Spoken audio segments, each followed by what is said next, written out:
বাসটা থামান ভাইয়া, বাসটা থামান। ড্রাইভার সাহেব, আপনি গাড়ি কেন থামালেন? একটা ছেলে দৌড়িয়ে আসতেছে, তাই আমি গাড়ি থামিয়েছি। আরে ড্রাইভার সাহেব, আপনি গাড়ি কেন থামাচ্ছিলেন না? এই বাস থেকে এই স্বর্ণের হারটা হারিয়ে গিয়েছে।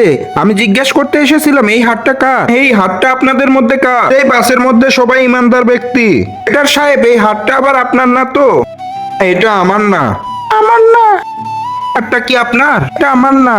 তোমার সামর্থ্যও নাই এই দামি হারটা কিনতে পারবে। ছেলে, তুমি বাস থেকে নেমে যাও, আমার তো আরো যাত্রী নিতে হবে। কি আপনার বাসে যাত্রী ওঠার জন্য কোনো বিরক্ত করছি? আমি তো ইমানদার, তাই আমি হারটা ফিরিয়ে দিতে এসেছি। হার তাহলে আমারই বলি। দাঁড়াও, কি হয়েছে? এটা আমার বইয়ের জন্য কিনেছিলাম।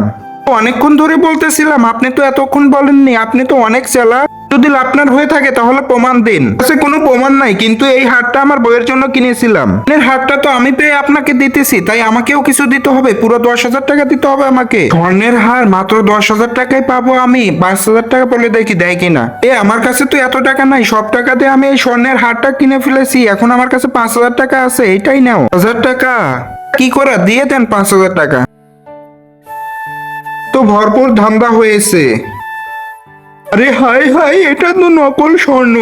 বন্ধুরা, আপনারা সবাই এই রকম প্রতারণা থেকে সাবধান থাকবেন আর শেয়ার করে সবাইকে সচেতন করে দিন।